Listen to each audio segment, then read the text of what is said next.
find those little tasks that gives you a bump in dopamine, whether it's making your bed, going to the gym, cleaning your room, and doing the hardest tasks first.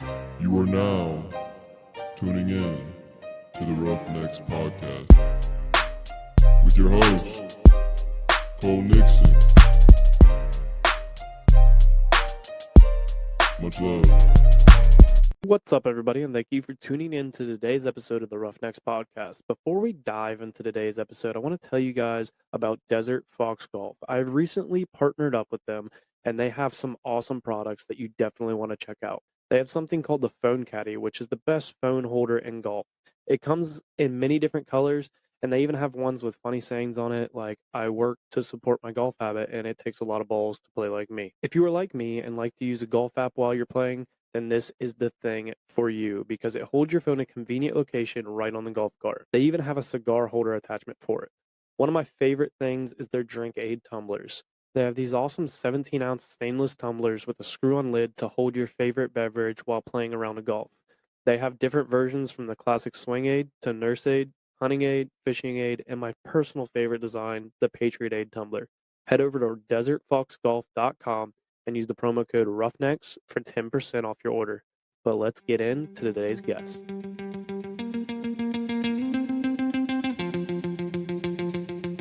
What's up, everybody, and welcome back to another episode of the Roughnecks Podcast. Joining me today is a friend of a past guest who we just spent a little bit of time talking about. But without further ado, Matthew, welcome to the Roughnecks Podcast.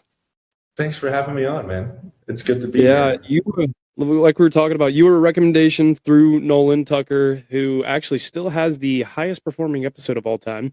I don't even think I told him that, but he has the highest performing episode. But he recommended you, and the highest performing episode, I couldn't say no to a guest from Nolan. And after I looked you up and, did my little bit of research, I definitely thought you'd be great. But I'm glad to finally get you on here after I don't know how long we've been trying to get this worked out. Life happens, but it's been a while that we've been trying to get this finally, actually to work out. Yeah, I know you reached out to me last year, and now at the time of recording, it's beginning of March. So it's been at least, 6 months of just playing phone tag pretty much and trying to figure out a time, but glad I could finally make it on. And I really like your podcast. It's a great message. And I also really enjoyed Nolan's episode. It was pretty entertaining. Wasn't he on the phone with you? Yeah. In his truck or something was going on? He wasn't in his truck, but that day, the first time me and him had a date scheduled, we an hour before, he messaged me and was like, dude, I'm not going to be able to record, because he had a blowout on one of his company trucks that he was driving, and it was sending me pictures, and I was like, no, you're good, dude. I know how bad that is. That does not look fun. He was dealing with the tire issue, and then we finally ended up, recording, but he was on the phone with me. Well, he recorded through his phone, and then when we got done, he took me outside. He's like, look at this, and was showing me everything of his view and everything. But yeah, it was the same situation where me and him talked for probably 6 to 8 months before we actually finally got to record. Yeah. It can be tricky, especially if you're in the ranching world. And flat tires are commonplace. It's been my experience. Unpredictable. Oh, yeah. And you never know what's going to happen, and every day is different. But yeah, I like to allow my guests to kind of give the Roughnecks listeners a little background on who they are. So just kind of tell the listeners who Matthew is. So I am Matthew Weir. Some of you who are listening might know me by my TikTok or Instagram page. The handle is Weir Matthew, which is just my last name and first name. But my main thing, and what's got me in touch with the past guest Nolan, has been my TikTok page, the ranching that I've been up to the past couple of years, and also some of my filmmaking. So primary background being ranching, but I also very much enjoy making films. I've been making films since I was around 11, kind of the classic making home videos, focusing on battles, recreating stuff, playing with airsoft guns, filming it. And, one thing led to another, and now I'm kind of breaking into the videography, short film, documentary sphere. And that's taken me all the way to Los Angeles, which is where I currently live. And I live in South LA, where I'm going to school and finishing up a degree. And the random thing about this degree is that I'm studying opera. So I'm studying to be an opera singer. And maybe sometime down the line, I'll figure out how someone could possibly combine ranching with opera, with film, and, maybe come up with something unique. Who knows? But originally, I'm from South Carolina, grown up there in the upstate in Greenville County, Lawrence County area, on a hobby farm setup. So grew up working with chickens, with steers, and we had a healthy population of goats too. And I don't know, just that growing up like that gave me an appreciation for the outdoors, for agriculture, and is really what's led me to get into ranching. So yeah, that's just a little bit of background about me and kind of a bird's eye view about what I do. So, you talked about the opera. Why opera? Of all the things that you mentioned, I feel like it's the most not completely out of left field, but it's a little bit different than everything else that you listed. So why was opera your choice? Oh my gosh, dude, it's so random. I don't really have a background in opera, and not many people do. It's a very obscure performing art. I got into it because, I guess a little background is I've gone to a couple of universities at this point. And for your listeners, I'm 23 years old, and I've still got about 2 or 3 more years of school left. So I've run the gambit on the college experience. But at my first school, I was a business major, and a little shout out, it was Furman University in South Carolina. I think they just won the Southern Conference, rolled ins. And I was studying business, and I ended up getting into the choir there at school. And they're like, hey, you should consider doing the voice program. And I was like, oh, that sounds more interesting than doing business. And, they didn't have any film programs, which was my other interest. And so I was like, all right, let's do it. And the singing technique that they taught was opera. And so that's how I got into it. And that was about 3-4 years ago. And so I got exposed to that, did that for 2 semesters. And I was like, this is the weirdest thing ever. I'm never going to do this.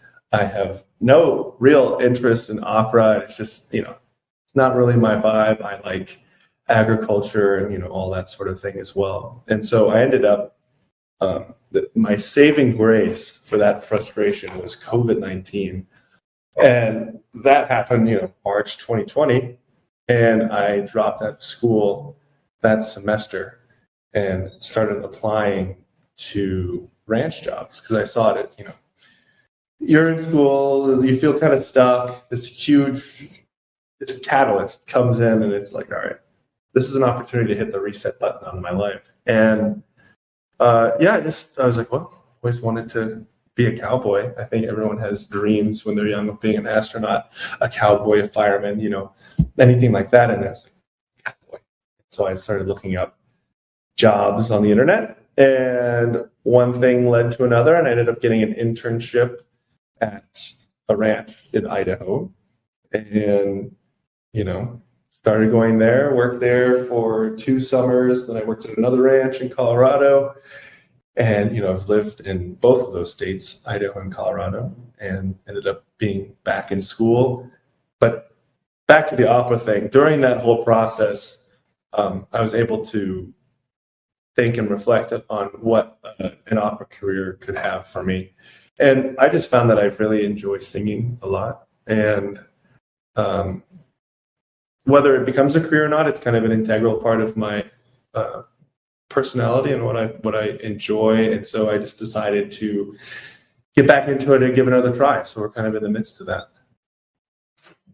One of the things you talked about, multiple schools, and you kind of laughed about it, and you've been through because it's not everybody wants to pick one school and just, ride it out and finish school, which what people don't realize is a lot of times, like when you're on those college visits, you're getting all the good, you're getting all we have this, and then you forget like, oh yeah, you still have tests and like all this, you still have like, try to balance life and social life, and if you're playing sports, athletics, and those kind of things, like, because I was the same way where, I only went to one school, but when I got there, it wasn't exactly what I envisioned, everything to be. You come across that where it's not exactly what you want it.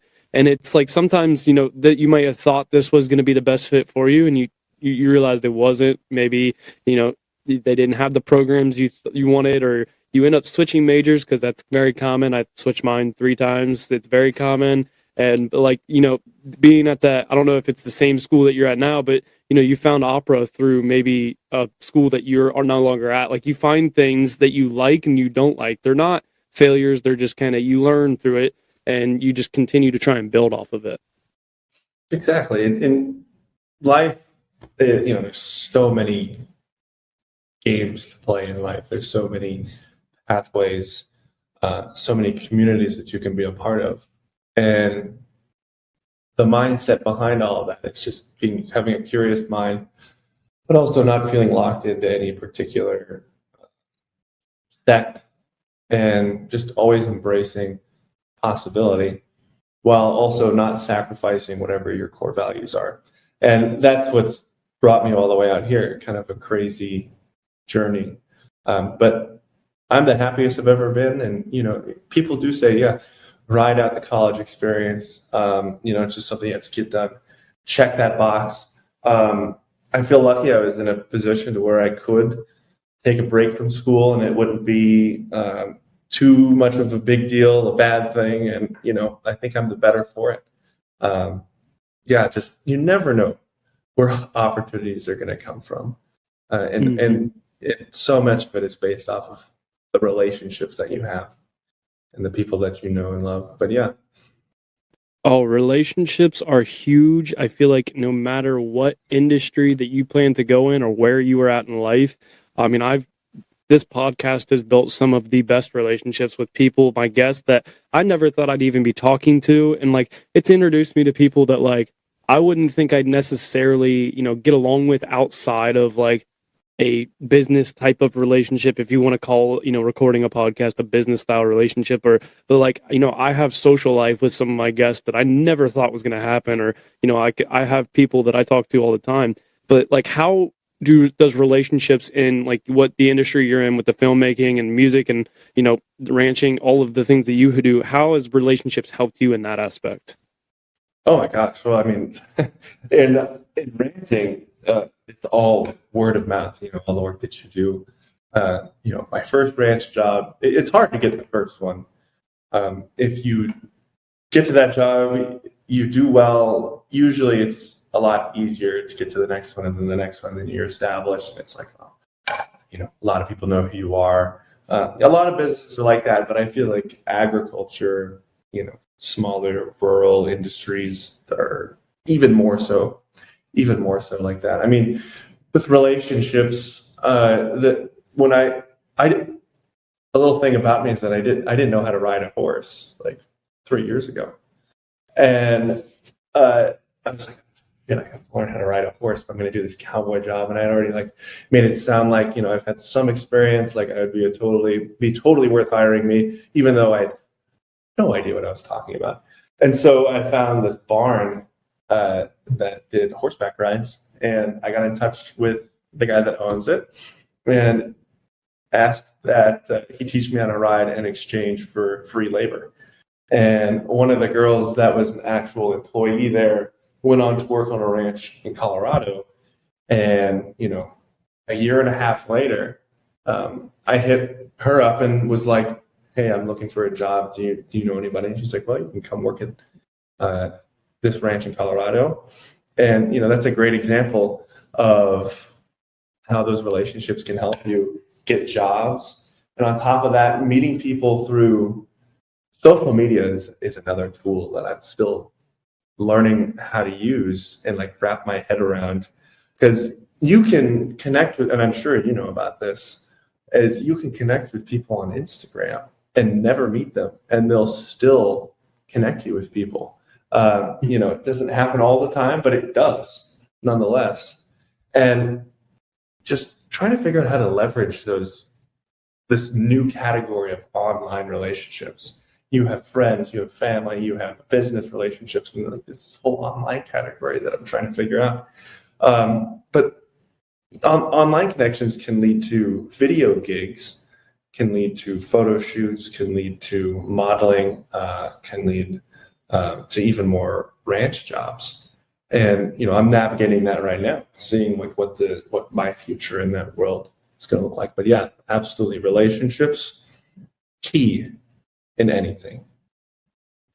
And like you said, it's basically too, you didn't know how to ride a horse and you just randomly messaged someone that you knew had done it and all that kind of stuff. It's kind of, it sounds like, talking to a girl or whatever, and it's shoot your shot. Like you can shoot your shot in business. Like you have to sometimes, I've done it where, or I'll shoot my shot with guests that I never expect to hear from, people that I want to have on the podcast, like, these big time names. And like, I'm not afraid to admit it. Like I've messaged them, but like, you never know what's going to happen until you do it. And if, maybe you're not exactly where you want to be, like not knowing how to ride a horse, you're not exactly there yet. Once that opportunity arises, you can figure it out. Like, it's not like it's like going to change in an instant. You have time to kind of figure this out. And like, you have to have a plan essentially. Like you got to figure, like you did very good. And I really like how you did, hey, teach me how to ride a horse and I'll give you free labor. Like, that's just a great way of using your resources. Like, you're going to be there anyway. And what better way to get connected with a horse, or get used to horses than being around them, not only riding them, but also working around them. That's really cool. But you talked a lot about the social media and navigating it. It's crazy to try and navigate social media anymore because it changes, I feel like, every day, where it gets just improves, and it's kind of getting, sometimes it's too complicated, but sometimes it's also the easiest and completely free tool that you have out there for whatever you want to do. Like, I mean, I've talked about it, I think the last few episodes where, I haven't posted on my personal Instagram since like October, but the Roughnecks I post way more often because it is a big tool that you can use for business and stuff like you. I'm sure TikTok and Instagram Reels has changed the game for people like you. To kind of talk about how social media has changed and helped you navigate or help you in your career. Yeah, I guess I can go back to how it started. So again, I have a little bit of a background in film. When I was in high school, I made a short documentary about this organization called the Civil Air Patrol, which is like a cadet program through the U.S. Air Force. And but it's also this whole volunteer organization catered towards aviation and search and rescue. All that is to say, I did like a festival run with that in the high school circuit and figured that, okay, I really enjoy making films, so I'm going to keep that in my back pocket for later on when the opportunity presents itself. And I hadn't really made anything, had taken anything to festivals in between that high school film and this ranch that I worked on. But it was while I was there, and this is a totally new subject about what this ranch does. They're all regenerative. They have amazing beef. I don't know if you follow them on Instagram. It's called Alderspring Ranch. Like, what they do is fantastic. And it's all, carbon negative, climate positive. They incorporate longtime cowboy traditions with new ecological herding techniques, regeneration, all that stuff. So while I was working there, I was like, man, you could really make a documentary about this whole operation. And, just trying to, and this is another thing that I'm figuring out now, is that regardless of your interests, there are ways to combine them. It's hard to think of things more opposite than, say, film and ranching. But when you think about it, there are so many Western films out there, and there's, especially with Yellowstone going on right now, like that stuff is, Western culture is hot right now. And So just thinking of combining those two, and I was like, oh, this could be cool. So I just started taking videos with my iPhone and posting them on TikTok. And, about a year and a half later, 2 years later, I've developed a little bit of a following, and it just shows that there's an interest out there for that kind of content. But the opportunities that have also come out of social media for film and for ranching is that after developing that following from this ranch, brands will reach out to you. They'll want to, work with you on brand ambassadorships. They'll send you free stuff, which is always welcome. And I've also gotten some more freelance documentary work out of it. I can use it in my resume. It's part of my portfolio. Done some, since now I'm located in Los Angeles, I've done a very small amount of consulting for films that are on like Western and also documentaries on beef and sort of functioning as a middleman. But all of that has been through social media and through TikTok and Instagram. And it's the craziest thing. But yeah, you can get brand relationships with people, more jobs. So I'm going to really try and dial that up this summer because I don't have a hard set plan. So I'm trying to book video gigs as consistently as I can throughout and, make it worth my while, but also make good content. So yeah. Man, it's crazy that, you started recording with an iPhone. Like that's what people don't, I think, kind of get lost in sometimes. They want to get into the filmmaking lifestyle, or they want to grow a following on Instagram, TikTok, whatever it is, and they think they have to have these super high dollar cameras and make these like super complex videos, and it's like, no, sometimes all you got to do is just pull out your phone and take a quick video, do a little bit of editing, upload it, and especially like you said, with the Western lifestyle, that stuff is blowing up right now. And Yellowstone definitely had a big part. TikTok and all the stuff that got posted and everything. I'm seeing a lot more. I mean, that's how I found, Nolan, was scrolling through TikTok, found him, followed him, and then all of a sudden I was like, I really like this stuff. And that's how I ended up getting connected to you and going back to that whole how social media, like people you may never talk to really in your life, but you end up connecting people through those people. But, I've had a videographer on. He is a sports videographer, works for Ohio State football and the NFL as well. And, he went to college with me at a D3 college, started making videos of the football team, and with a really, he calls it cheap.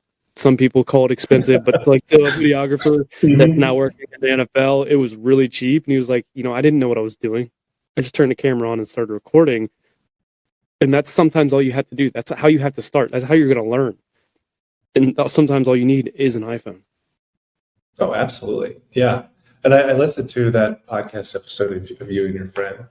He's talking about what it's like doing photography and videography in the stadium, and like how the energy is just electric. And like how you get a really fast turnaround when you're doing that kind of work. Just to get those photos on social media like that's a totally different world, and it's such an exciting job to do something like that. But yeah, it all starts, everyone has a camera in their pocket now with iPhones, and that's how it started for me. And I can still continue to use my iPhone, and they take better and better pictures. And I would say that even to this day, 75% of my videos are shot on an iPhone. I've kind of moved more toward a professional video camera setup that I have, and also as a way to market a documentary I'm working on. So yeah, what is your camera setup now? Like I always say to people like you that I have on, that I won't understand a thing that you are saying, but people that are listening that want to know about it, I want them to understand. Like I gotta ask the question so that people that want to know, they can know what you're working with and that kind of stuff. Hell yeah! My day-to-day is the iPhone 12 Pro Max. It's a pretty fantastic phone. Does the job. My regular camera setup is a Blackmagic Pocket Cinema Camera 4K. I use a small rig, like cage to put over it to mount things onto it. I have a Rode shotgun mic that I can mount on top of it. I have a couple of lav mics that I can pin onto people if I'm trying to get close-ups, interviews. I run the camera on with V-mount batteries, and that'll give me like extra long battery life. And I'll run a small HD monitor on top. Sometimes, a little side handle for extra grip. Lenses like Sigma 18 to 35 millimeter with a Metabones speed booster attached to that. So it can go from an EF lens mount, for all the nerds out there, an EF lens mount to a Micro Four Thirds. And that's what I shoot mostly on. For TikTok, I'll just, because most cameras shoot in an aspect ratio that's, like a TV screen, 16 by 9, I believe is what it is. And if I'm shooting TikToks, I'll turn my camera to the side so it shoots like an iPhone. And if I'm shooting like a documentary or promo video, I'll just turn it right back, right side up. And that's all I've needed. It's a fantastic kit, and it is shockingly durable.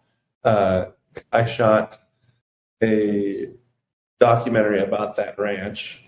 So the first year I was there, shot a lot of iPhone videos, kind of feeling it out. And then at the beginning of last year, I pitched a documentary to the rancher, and he approved it. And so I ended up filming that summer out in the wilderness with them because they live with the cattle. And so I took this camera with me for 3 to 5 days at a time in the Idaho wilderness, filming everything that was going on. Never ran out of battery, always had plenty of storage. It's just a great setup. So, yeah. Did you say they live with the cattle? Like they legit still do things? I know you mentioned it, but they still do things the old school way with the new techniques. Oh my gosh! Kind of I gotta tell you about this ranch. Dude, this ranch is insane. It's absolutely insane. I gotta be careful because they might be listening to it. No, it's actually they are some of my favorite people. I can just give you a little background on the ranch. So it's called Alderspring Ranch. You can look them up on Instagram. They're one of the leading regenerative beef operations out there. The best beef I've ever had. So they offer this internship called the Alderspring Range Rider Internship. So during the summer, they'll bring in a group of 8 to 10 young people. Most of them are students. A lot of them are studying agriculture, but not everyone. And nobody is required to have any experience. And so they take you from start to finish on what they call their summer in-herding project. And that entails they have 450 head of cattle. And they're all yearlings, so they're like basically cow teenagers. So they've got a little bit of an attitude, they've got a lot of energy. And they take them from their main ranch in the valley of this area in Idaho, take them up to their rangeland allotment, which is around 70 square miles of wilderness. They'll take them up there in May and live with them in teepees from May till the beginning of August. In some years, they've been out there until September. And the way they're able to do it is they have these interns, and they do rotations of groups of 4 to 5, along with the rancher and his children. They rotate out in stints of 3 to 5 days. And so you're just constantly going up and down off the range, living with these cattle. And so I did that for 2 seasons. And it is the most fun I've ever had in my life. Like, it's really fascinating because it's an insanely difficult job. When you're contending with all these natural forces, like I can say now that I have been struck by lightning, like pretty close, meaning I've been electrocuted by lightning in a thunderstorm. I've been through a stampede, plenty of interactions with rattlesnakes, interacted with wolves, bears, plenty of elk. make this whole thing and just all living out of a teepee, drinking spring water, being dirty, smelling like absolute shit, and just having a blast. On top of all of that, the family, they're just fantastic people. So it's this rancher and his wife, and he has 7 daughters, and they run this ranch together as a family. And the father is an experienced man in forestry, and his wife has a PhD in ecology. And they've developed this herding paradigm to where they use cattle as a tool to regenerate rangeland, grasses, and soil. And to sum it up, they mimic the natural habits of bison herds that once roamed that area. And using that method, they're restoring it back to its original sort of fertility, so to speak. Since the bison have been removed, the ecosystem was put out of whack. And that's what the entire West is experiencing is, they've taken out this huge herbivore. And now the grass, you're seeing an invasive species, you're seeing desertification. And so by this paradigm, they're able to, in essence, bring the bison back to the range while regenerating the land and feeding their cattle and making amazing beef. And it's environmentally friendly and it's a ton of fun. It's the perfect mix, I think. And so I shot a documentary about their operation last year, and I have it in the can, and I'm in the process of editing it right now. And it looks like it's going to be either a feature film or maybe a 30-minute documentary. We'll see. But very much deep in the editing process, and it'll probably come out this summer or this fall. So for more information, stay tuned on my TikTok page. But anyway, it's an amazing place. Amazing. But please follow their Instagram, follow their story. It's beautiful. They do really good work. So. And you said that's based out of Idaho, correct? Yes. Yeah. Okay. Yeah. It's crazy because I feel like, a lot of people, first off, have you seen Yellowstone? I'm assuming. Oh, absolutely. I love that show. Okay.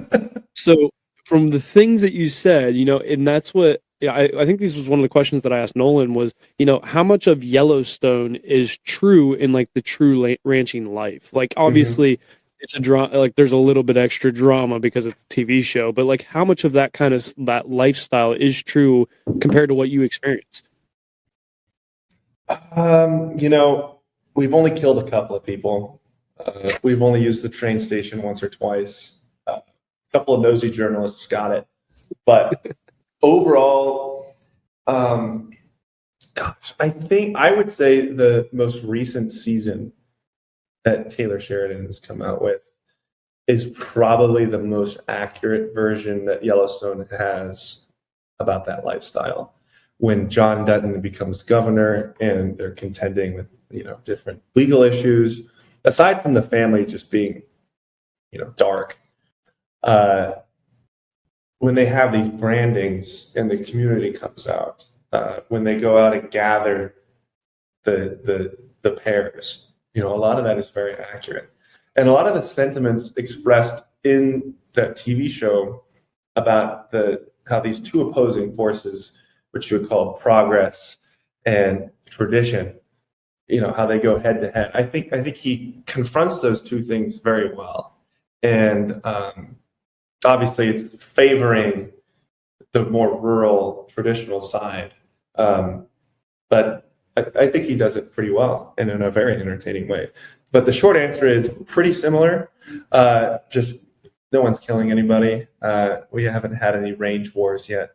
But oh my gosh, these when I first got there, obviously I wouldn't consider myself a cowboy, especially since I live in Los Angeles. But when I first got there as an intern, we got off the range off of our first stint, so we were dirty. We had the cowboy hat get up. We were wearing wild rags, which for the listeners is like a cowboy handkerchief.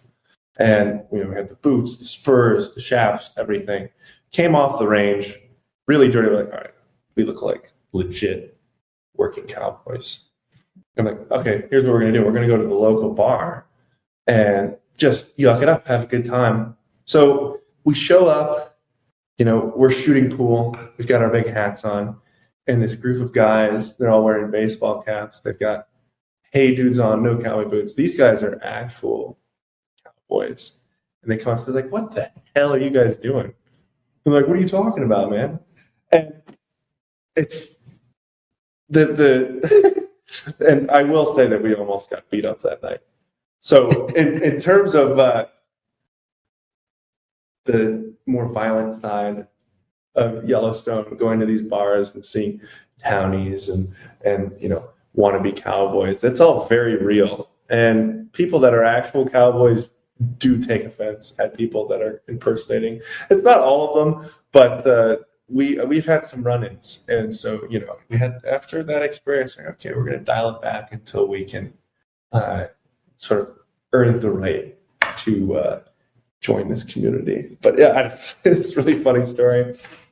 But yeah, and Idaho is such a punchy area, eastern Idaho. Like, you got some real raw cowboys, some really tough people. Like, I mean, I could go on and on. The cowboy that worked on this ranch full time, he's one of the ranch managers. The story that they had about him was that they're up on the range. They're in this area called Bear Basin, and it's probably 8 miles to the nearest road. That night, the horses get into a fight and break out. He wakes up, sees that the horses are running away just as they leave. Man doesn't have any socks on. He just throws his cowboy boots on, no socks, starts running after them. He chases them all the way to the road that night. With no socks, his feet are bloody, and he just keeps going.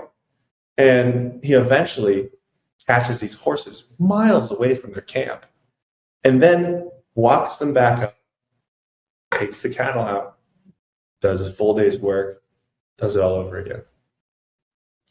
All that with no beer either. So that I was amazed. But that's just, it really speaks to the character of these cowboys and their work ethic, and then also their love for these animals and their dedication to them. It's really cool. Yeah, it almost, like, that story reminds me of, like, it's like the, basing it off of a character that people will understand that, have all watched Yellowstone. It's like a rip. Like, those are the people that are, like, they're there and that's what they do, and they would probably die for that ranch. Mm-hmm. Like, they would do anything because that's their life. That's literally their, like, yeah, it's how they get paid, but that is, like, they love what they do. It's just, when you find that, it's different for everybody, but those types of people are just, they're honestly different. And there's not many, I want to say there's not many of them out there anymore, but you don't hear about them because those are the kind of people that are also real quiet and don't really, they're not all over the place. They just kind of keep to themselves and do their thing. And that's just how they operate. They don't talk it up. They just do it. And exactly. Those are the ones you got to watch out for. Exactly. They just do yeah, it. I mean, yeah. I'd always be like in football because I played college football, just D3 football. But I remember like the ones that were all like, hooting and hollering before the game. I'm like, yeah, whatever. But it's like the one that's like taking every warm-ups really seriously. That's the one I'm like, I don't know if I want to be around you during the game because I feel like you're going to hit me really hard. You got that glare. Oh my God. It's got those eyes, man. Exactly. You kind of talked to way back at the beginning how you kind of called it hobby farming or whatever growing up, being around, and that's kind of what we have. Some big farms here in Ohio, but it's like not like ranch lifestyle, but it's kind of what it's like around my area. At least, you have, everybody has a chicken, everybody has goats, everybody has cows, but no, like there's not very many big farms anymore. How was that big transition from that type of lifestyle to like that big ranch, with, I think you said 450 head. Mm-hmm. Yeah. So the the transition from, semi-rural South Carolina, which rural for the East Coast is very different meaning. Like the nearest regular sized town was like an hour and a half from the ranch. And that town had nothing.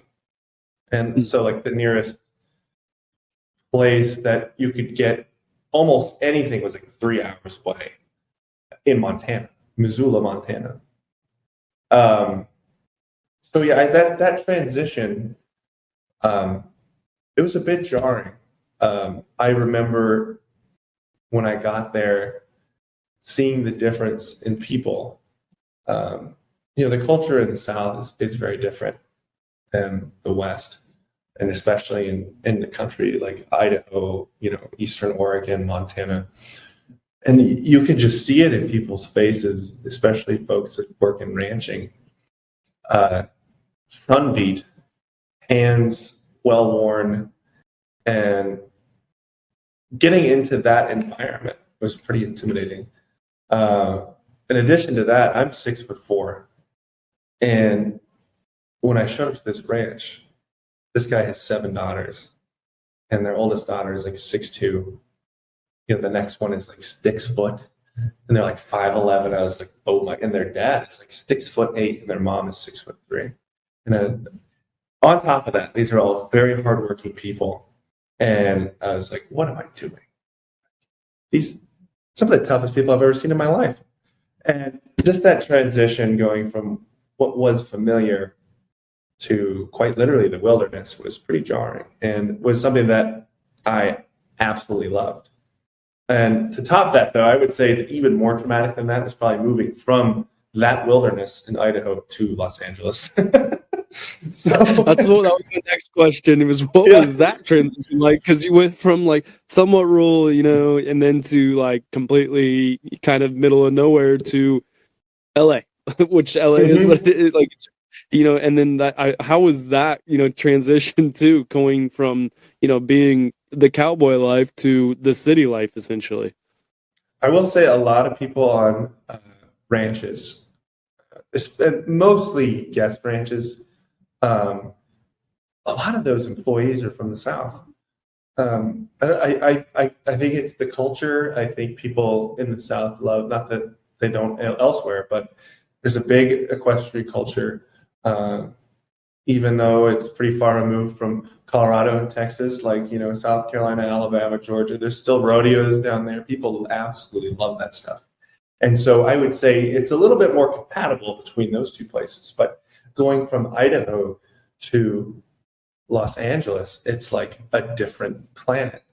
And on top of that, California, in and of itself, is like a different planet from the rest of the United States. And I've never lived in a place like California or met people like the ones that live here.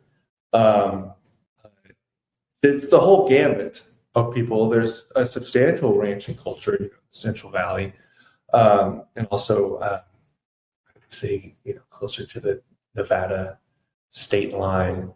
And but you also have people that get up and ball about their skincare routine, and butt implants, and so you get that whole spectrum, and it's insane. But all in each of those places that I've gone to, there's a lot of lessons to be learned. One thing that living in a place like South Carolina or Idaho, you don't see such a broad spectrum of people. And, if you're trying to inform your worldview, it's always good to have a lot of inputs. And so being able to see these people, for me, however traumatic, it was a very difficult first 3 months, I would say. Like, I was going through some kind of psychological withdrawal from living in a teepee to being in downtown LA. And everyone's saying, well, saw, dude. But I think I am better for it. It's taught me a lot about human nature and people's base wants and desires, and like just seeing that lived out in different lifestyles. It's fascinating. And going back to my desire to make films, it informs storytelling so much if you're able to observe people and different lifestyles and habits. It's just, I love it. I eat that kind of stuff up. So I gotta ask though, which do you prefer? Do you prefer the Idaho or the LA? I'm gonna run out of this city like my hair is on fire when I'm done with school, and probably go to Montana, or Idaho. And those places have my heart, I would say, and South Carolina, of course. But I want to have a ranch, man. I mean, who doesn't want to wake up and be surrounded by rolling hills with like dotted trees? Have your own small herd of cattle. You've got a horse. The picturesque view of snow-capped, the whole thing.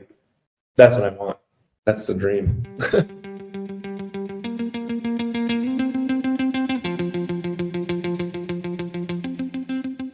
What's up, everybody? I hope you're enjoying today's guest. A lot of people ask me how they can support the Roughnecks podcast.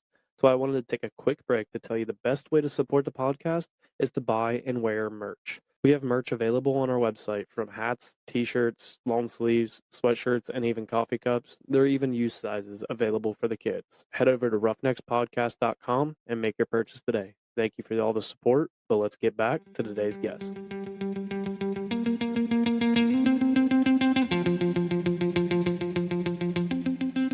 It's one of those things, like, kind of going off you said it's the chance to hit that reset button, when you went out there and did it and, got that internship. And it was similar because I remember, like, right out of high school or just towards the end of my college career, that's what I was thinking. I was like, I really want to go out west. And everybody's like, oh, it's just because you're watching Yellowstone. At this point, like, 2 seasons of Yellowstone were out and I haven't even seen an episode. And now, obviously, I've watched it all. But, going, like, I was like, no, like, it has nothing to do with that. Like, that's just the life that I feel like I've always wanted to do. And it was always in the back of my head. Then I started watching Yellowstone, and then I started watching TikTok. And then I was like, okay, I really need to do this. I never ended up doing it, going out west, because I was going to do the same thing similar to you. Like, that was my goal, is to go out, find an internship, and just kind of figure it out, see where it takes me. And it never ended up happening. And I don't say I regret it, because things work out for a reason. And, I am where I am today because of it. But, it is one thing that I wish I'd have done. So I give you props for actually going out and doing it. And, it's a really cool experience that you'll be able to take, that I feel like not a lot of people, obviously, how many people are you going to run into in LA that have lived on a ranch and lived in a teepee, or could even do it for a day? Most of them there probably couldn't even do it for a day. But you have an experience in both. You kind of mentioned you learn things from both types of cultures too, and that's like, no matter where you're at, you can learn from it, you can grow from it. Whatever culture you're surrounded by, you can take the positives from it. That's the best thing to do, because it'll just continue to help you grow and excel. Exactly. And you don't have to be an idiot and move to Los Angeles. You can read about these people, but but you can inform your perspective and inform your mind from all kinds of sources. But the main idea is, don't be afraid. And this has been kind of a theme of this conversation. Don't be afraid to just get started. Start filming with your iPhone. Start poking around. Start exploring, and because you never know where it's going to take you. Learn. There are lessons everywhere. You just have to have ears and eyes. You have to always be observing, and also write it down. I mean, I've kept a journal since I was. This is something I can credit my father to, is he encouraged all of my brothers and I to keep journals. And starting from when I was 9 years old, I've kept up with it up until this day. And it's really informed me, sort of. As dumb as that sounds, but putting thoughts on paper, ideas on paper, and reading it back to yourself, you can see how stupid your ideas are. It can help you flesh out any sort of stuff that's not adding up, making sense. And you can create sort of a narrative for your life, which is always fun. I consider myself a storyteller from the filmmaking side, and being able to write down what happens. It almost feels like, well, I'm in a very small way the author of my story, and almost manifesting things through journaling in a small way. But yeah. Journaling is a big thing that I didn't start. I mean, kudos to your dad and kudos to you for keeping up to it since you were, 9 years old. But, I didn't start doing that till I was late in my college. I think I was a junior or senior when I started journaling. And, I do it. I wouldn't say I do it every day, but I keep up with it pretty often. And especially like whether things are good or whether things are bad in my life, I like to write it down because like I date it and then I'll go back, sometimes and look at a year ago and be like, or when I'm having a bad time, sometimes I go back and look at some other, and it's like, like I ask like what I do personally in mine is I'll do my journaling or like for the day. And then like I ask myself a question for my the next year, like, how's this go? Or what happened to that? Like, just little things. And when you go back and look at it, it's like, man, I like sometimes it gives you the pick me up that I need, like where you're having a bad day and all of a sudden you're like, man, I have came a long way. Like things have changed, or, sometimes it might be like, I really need to get my butt in gear. Like I kind of fell off track, which are both good in a way, but you'll have the time. Journaling is a big thing. And, people, as a guy journaling, people are like, oh, whatever, but it is very important. I feel like to do mentally, it helps. It just is a great way. You talked about sometimes if things aren't making sense, sometimes I'll be writing in my journal and like, I'm trying to figure this out and I'll write about it, and then all of a sudden I'm like, wait, why was I thinking about, like, when you're writing it down, all of a sudden it just clicks in your head and everything's fine. So yeah, like journaling is huge. I highly recommend it to everybody. You don't necessarily have to do it every day, but I recommend, it takes 5 minutes out of your time if you want to just do a quick little journal entry. Mine's a tiny little notebook. I don't have anything crazy. Some days I might write 3 pages, but most days it's usually, half a page to a page. Feel really angsty, just, I fill out half the book. It's like, it's got to dump all that trauma on that paper.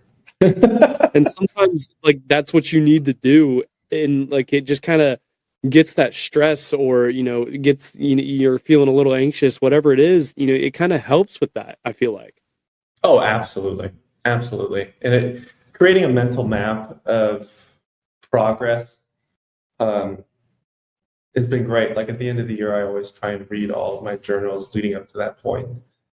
And I try and write a reflection from that year, from the perspective of the previous years, all the way back to when I was 9 years old. And it's, for me, is a wonderful tradition, and it gives me, it's a great launching pad for the next year. It's like, okay, with the entirety of my written existence in the background, what are the goals that I can have to have a great year of growth for this coming year, 2023? And so I'm in the process of manifesting those. So, and also 4-year goals, 10-year goals. Yeah, exactly. That's where I think people get lost sometimes. If they maybe have these 10-year goals of where they want to end up. They look at, like I want to be here, and I do it myself. I'm admitting that I've done this myself, where you want to be. This is your end goal, but sometimes you forget you have to have these other goals in between that you have to accomplish first to be able to even get close to that goal. So, it's like you need to have, it's good to have the long-term goal of 5-10 years or whatever it is, but you also have to have one that's for 1 year. You also have to have one that's for this week, this today. Like, I set goals. Sometimes I think do it. My girlfriend tells me I overdo it. A lot of people tell me I overdo it. But I also the goal, like I have a goal for today. I have a goal this week of what I want to get done this month. And like sometimes you don't have to go to that extreme, but it's like, I think setting a goal each day, no matter how big or small it is very important because it gives you something to work for. And whether it's making your bed, whether it's, going for a walk, whatever it is, set a little goal for yourself. And when you accomplish that goal, it makes your day feel a little bit better, no matter how crappy that day was. If you accomplish one goal that you set out to do, it does start to help you mentally and physically. Absolutely. I mean, we run, just psychologically speaking, we run on a dopaminergical system of reward. And so, even the smallest task can release a small amount of dopamine and give you a sense of satisfaction, happiness, and clarity, and, all those sorts of things. And that's where the saying, first thing you do, make your bed. Second thing you do, whatever, go to the gym. Going to the gym is a huge release of dopamine, especially if you've made some pretty good gains the past week. And just once you realize that your mind, your cognition, like that runs significantly on dopamine, you can engineer a routine that can sort of stack satisfaction on satisfaction, little things, like you said, it could be cleaning your room, making your bed, going to the gym, doing the hardest thing first. It's just doing yourself a favor psychologically. It's the key. It's a key to success, I would say. 100%. Doing the hardest thing first, or doing the thing that you most dread first is a big one. I just recently read a book. It's called Objective Secure, and it's a military guy, but he talked about he lost his leg, and the one thing he hates doing is calisthenics, but he has to do it for his prosthetic. Like he doesn't have a choice. Like he has to do it. So he talks in the book. He's like, I hate doing it. So the first thing I do when I wake up, after I do, that's what I do. So that way, you know what? It's done. It's out of the way, and I don't have to worry about that. It is sometimes, the thing that you're dreading, when you push it to the end of the day, and I've done this myself, we've all done it, where you push the thing you don't want to do to the end of the day, it's not going to get done. So sometimes it's better even if you don't have to do it first thing in the morning necessarily, but like maybe that evening when you sit down to do what you're planning to do the thing you're dreading first, because then you'll get it done and be like, oh, the rest of the night's going to be a breeze. Oh, absolutely. I read this somewhere, and thanks to the internet, I have no recollection of where, but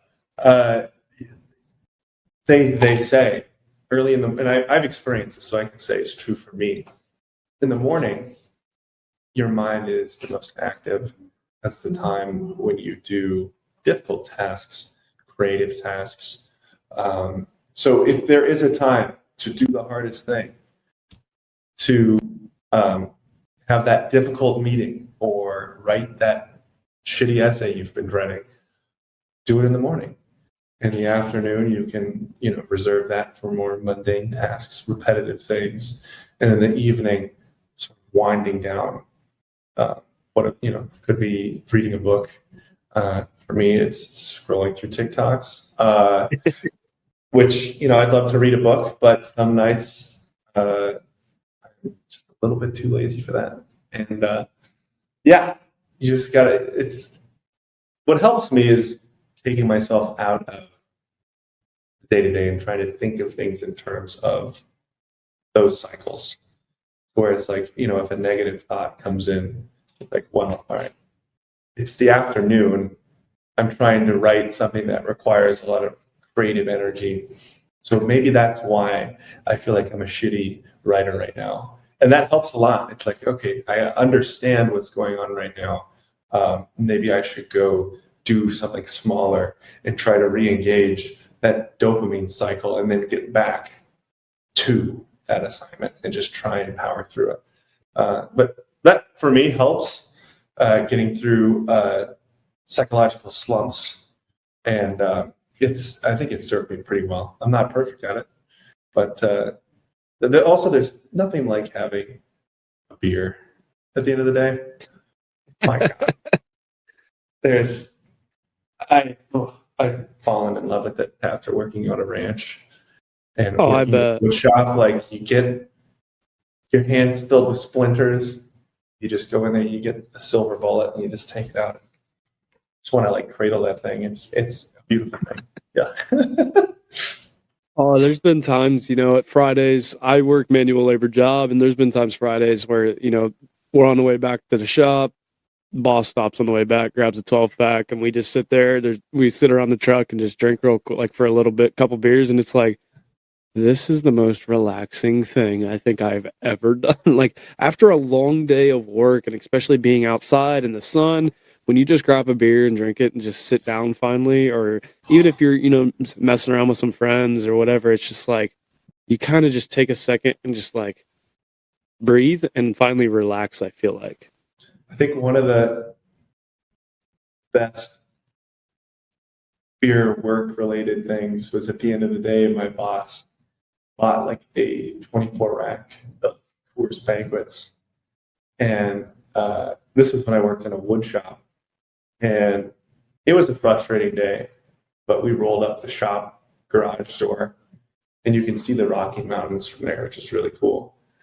And just had a beer and it was like, this is amazing. And I don't really care what happened today anymore. And I am going to finish my day a happy man. Oh, I agree 100%. I definitely feel you on the beer thing. It's definitely Yes, a sir. reward. Yes, sir. But I'm gonna move into some of these final segments of the podcast. I do have a question. I feel like it's coming since you've listened to some of the episodes, but I have a question that I like to ask all of my guests, and it is: if you could go back in time and tell your 16-year-old, if you could go back in time and tell your 16-year-old self one thing, what would it be? Get a girlfriend. I would say. What's that? So that's interesting. Oh, I know, right? No, I would tell him to ignore all of the noise. I think with ignore the noise and assert your personality. I think there's a lot of negativity that can be derived from social media or just your own social insecurities.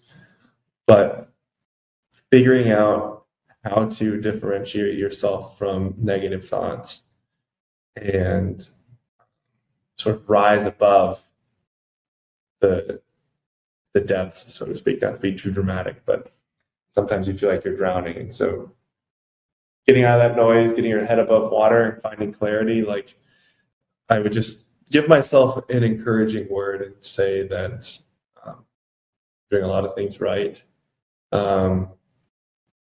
Ignore those negative thoughts and assert yourself. When we're 16, I feel like we sometimes lose our personality. I did it myself. A lot of people, I feel like, do it because we want to fit in. We want to make friends. We want to make our girlfriend happy. We want to make everybody happy. But sometimes we forget to be ourselves, be who we are.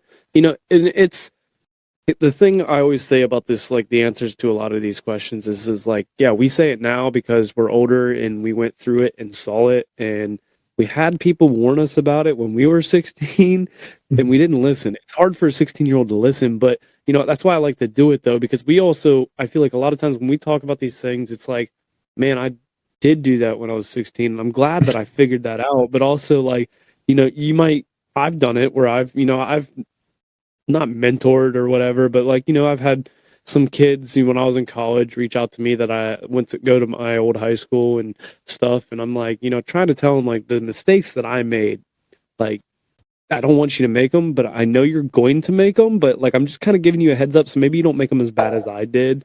And Right. like, it's when we're 16, asserting our personality, we forget who we are and we try to please everybody instead of just pleasing ourselves. And that's where I feel like, that you kind of talked about it, but I feel like it was like self-doubt. We all self-doubt ourselves. And, I still do it to this day, or there's been times where I'm like, I think I'm just going to, kind of take a step back from the podcast. My girlfriend's like, you are the happiest when you were doing your podcast. Stop trying to run away from it just because one little thing went wrong. Yeah, like yeah. we have this self-doubt in our head of we look too much at the numbers or whatever it is. And, I had a local artist on country artist, and he was like, I was talking on the way over here about how, is this worth it? Is this what I should be doing? And it was like, what are you talking? Like, his buddy was like, what are you talking about? Like, you this is what you love to do. This has always been your dream. Why are you, just because things maybe not went as fast as we want them to, like, that doesn't mean give up on it. And I was like, dude, you're 19. Like, you're doing a lot, really well for yourself at 19 years old. It's like, don't stop doing it. But like, you have that self-doubt in the back of your head, and trying to subdue that is a challenge. But when you can finally tell yourself, like, listen, it may not be where you want to be now, but just keep going and things will happen for the better. Absolutely. Yeah, I mean, But I think people that are motivated, or at least at the onset of being like a motivated personality, there's this deep-seated feeling of inadequacy that you have to sort of work extra hard to create meaning for yourself. And I'm only saying that because that's how I felt. I felt that I had to work very hard and be super likable.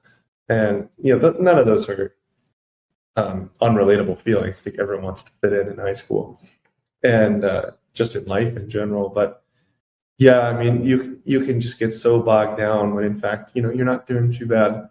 And,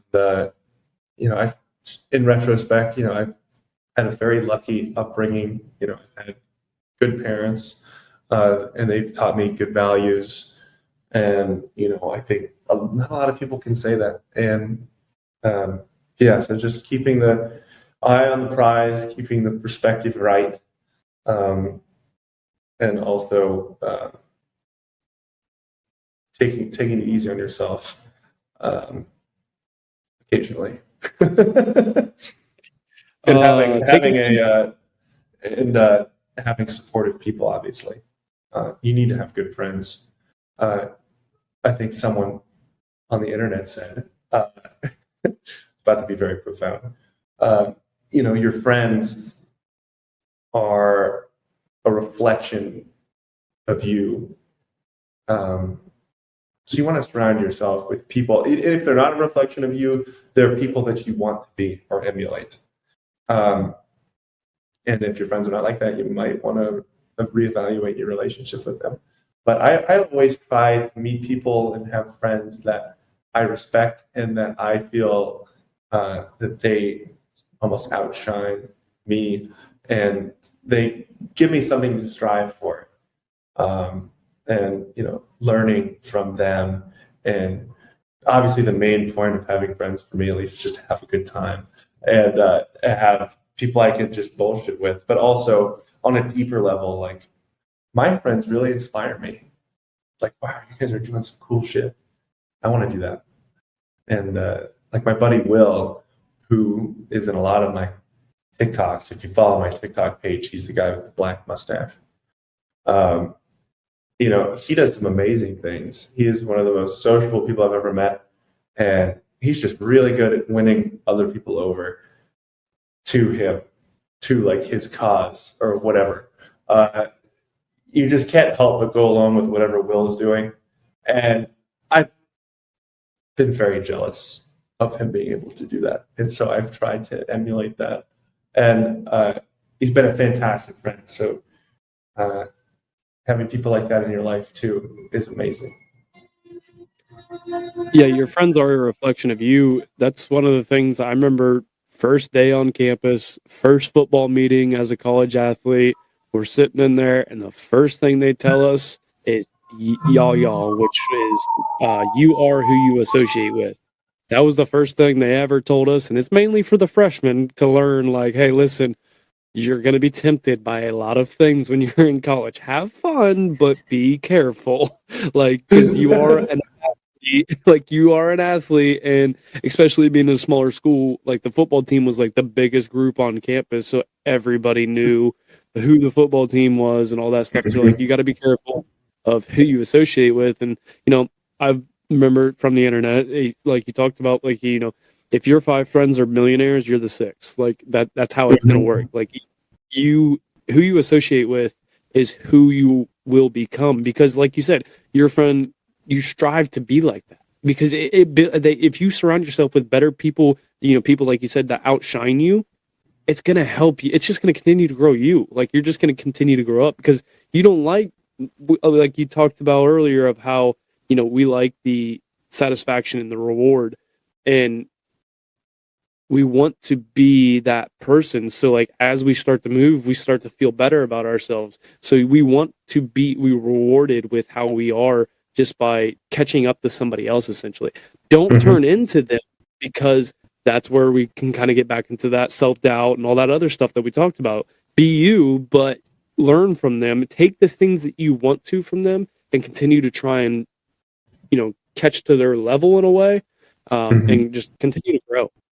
You gotta synthesize, from the different inputs in my life, with ranching, with music, with film, and with the people that I know. Just jumping off of that, synthesizing different aspects of that to yourself, and keeping in mind the core of who you are and applying those things. That's how you come up with something unique. I mean, that is the basis of innovative thinking. If you think of the classic example of the electric guitar, is a combination of technology and art, and it revolutionized music forever. And if you think about ranching and film, making a documentary, you combine the two. I get to live with the cows, I get to ride horseback, and I get to shoot video. Like, that combo makes me so happy, and it's something that has ended up being a part of myself. So finding those different points and synthesizing them it's a lot of fun. I get a lot of pleasure out of doing that. So I think this is leading us perfectly into the best segment of the podcast, which is Motivation Monday.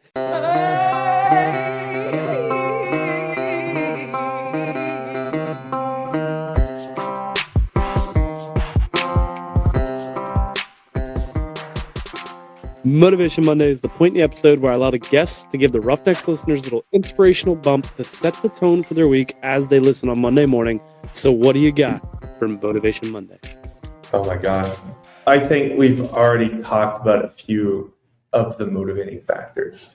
For me, something that has motivated me a lot is reading biographies and autobiographies about people that I want to emulate.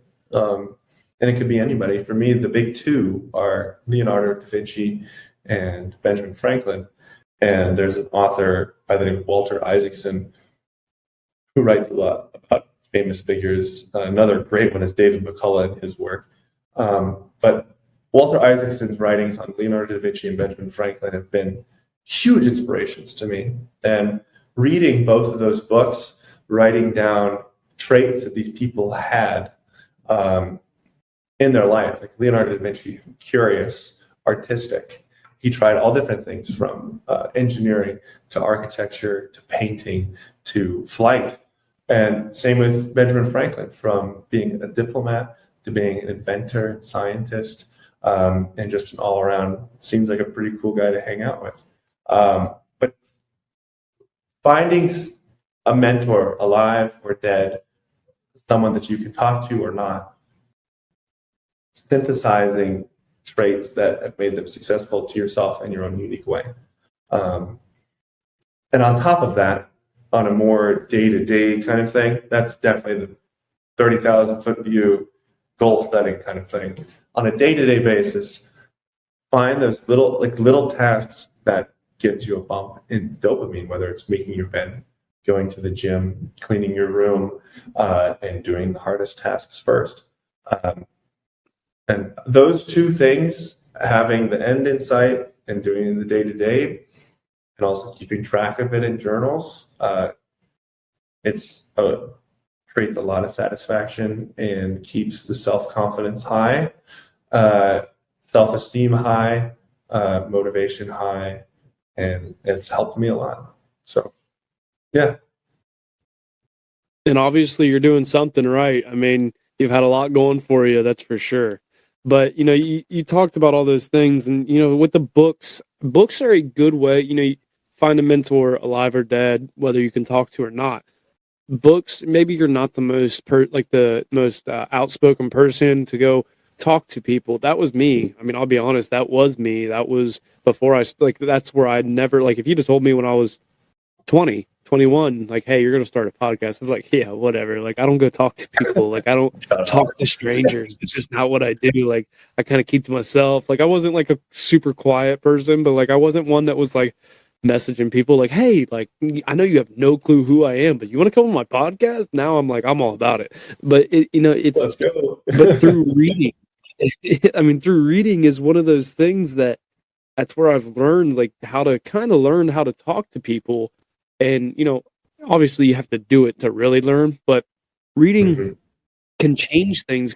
And here's the thing with a book, most books that I'm not a frequent, I read pretty often, but I go through spells. I feel where I'll read for 3 months in a row and finish a few books. And then I'll read, take a break for a whole month of not reading.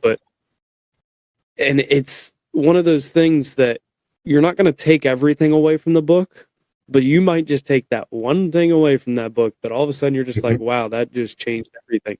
That Objective Secure book that I read, there was, one key point in that book that I was reading it and completely set the book down, because I was that just hit 2 pages just hit me on a whole nother level than this entire book.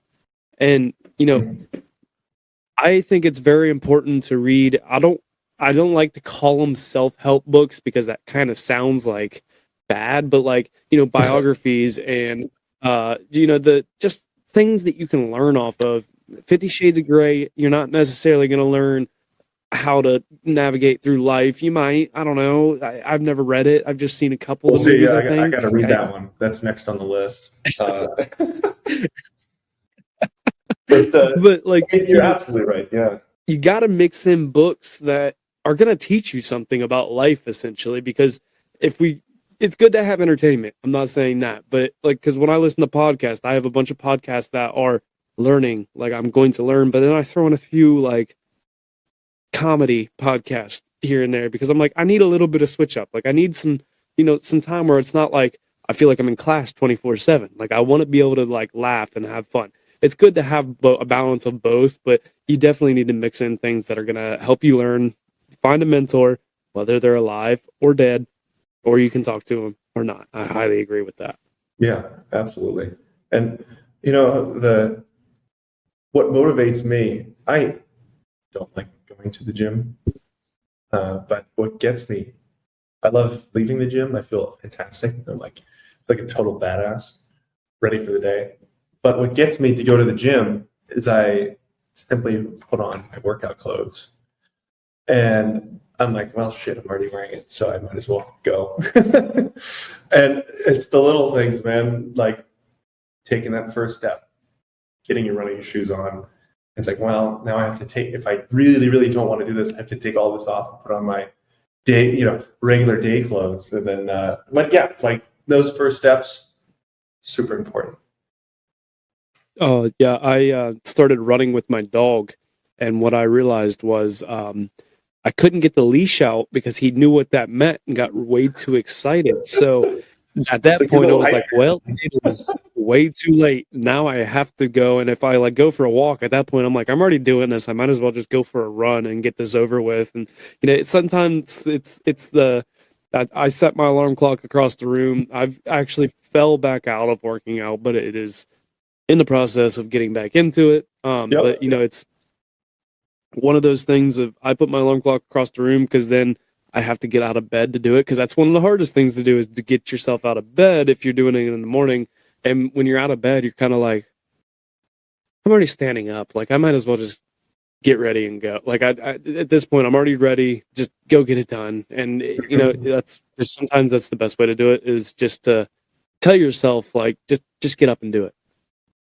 Exactly. And if you can condense your view to being just one more step, one more thing, maybe I can just do one more, or if I'm already doing this, might as well do the next thing. You can get overwhelmed just having the end in sight, and he's oh my God, there's all these steps between where I'm at and where this goal is. Again, setting micro goals, very important. And I feel I'm very lucky because my dad is a huge influence on my life and goal setting and problem solving. Like, he made a big effort in teaching my brothers and I time management, and he even wrote a book about it. And he talks about life being a wheel, and each spoke on that wheel he would call the 5 F's, which is faith, family, fitness, finance, and friends. And on a scale of 1 to 10, measure where you're at. So like maybe you're a 5 out of 10 with faith, 6 out of 10 with family. And then you can kind of see just how not round your wheel is, and being able to negotiate each of those spokes and trying to create something that will actually get you moving. And he used that example a lot growing up. And he also talks about it in his book a little bit. And it's been a tremendous influence on my life. 5 F's. I had somebody on way back in like episode 19, but that was one of the things that like she talked about. The pillars of health, your financial, mental, physical, and there was some other things I can't exactly remember what they are, but I think it was similar, like 3 or 5 pillars, and it's kind of based off the same type of stuff, but everybody has their own different views of it, and it's just like, when you start to hear it over and over again, it's like you should really take these things into consideration, because there's a reason that multiple people are talking about them, because it's true. It's something that you should really look at, because it does matter. Mm-hmm. Absolutely. And one thing that helps me with doing these kinds of things is doing stuff that I'm interested in. Within all of my interests, there are things that are really challenging that I don't want to do. Like since I'm studying opera, I'm in an opera right now and we're doing rehearsals. The whole thing is in French. I don't want to memorize all the French. Like, I enjoy opera. I like singing. I like performing. I like throwing on the tuxedo and getting out there. But there's a lot of steps that takes you from getting the sheet music to belting it out on stage. And not every step of that process is very fun. But in all of that, it's still something that I love doing. And so I think finding that thing for yourself will help in learning those difficult, and doing those difficult tasks within what you love. But that is still very essential. I can vouch for that because of the podcast. I love recording. I hate editing. No, looking at sound waves, I can tell you, because the way I shot this documentary is that I would mic each of the individual riders. I would give them a little pin mic, and it would record all day.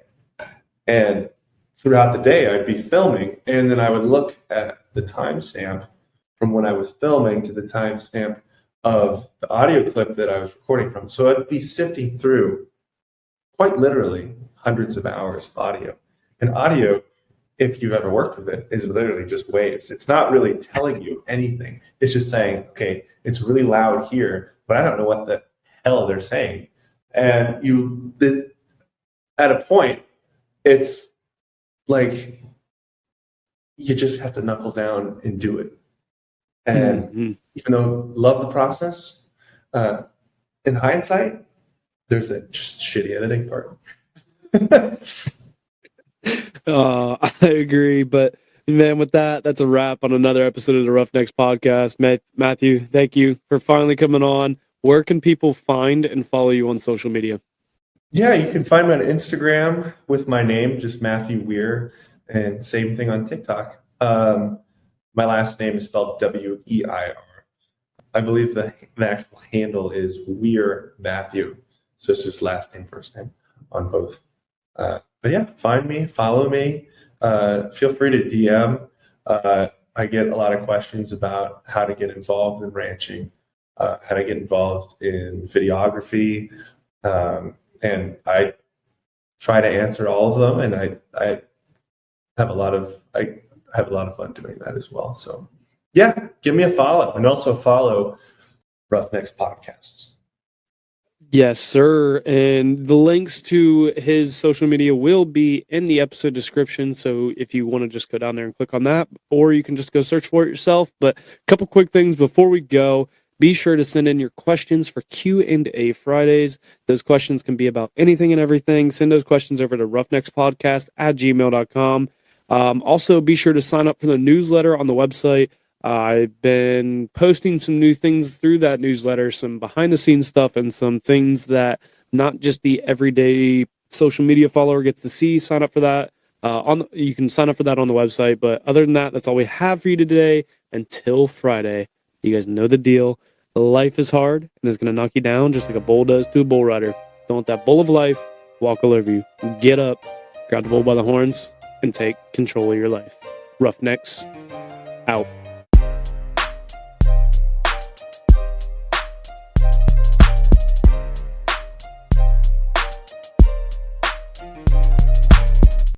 Thank you guys for tuning in to today's episode of the Roughnecks Podcast. If you liked today's episode, then please be sure to share it with a friend. You can follow the Roughnecks Podcast on Facebook, Instagram, and TikTok at Roughnecks Podcast. Head over to roughneckspodcast.com and grab yourself some Roughnecks merch. Until next time, make sure you grab the bull by the horns and take control of your life. Roughnecks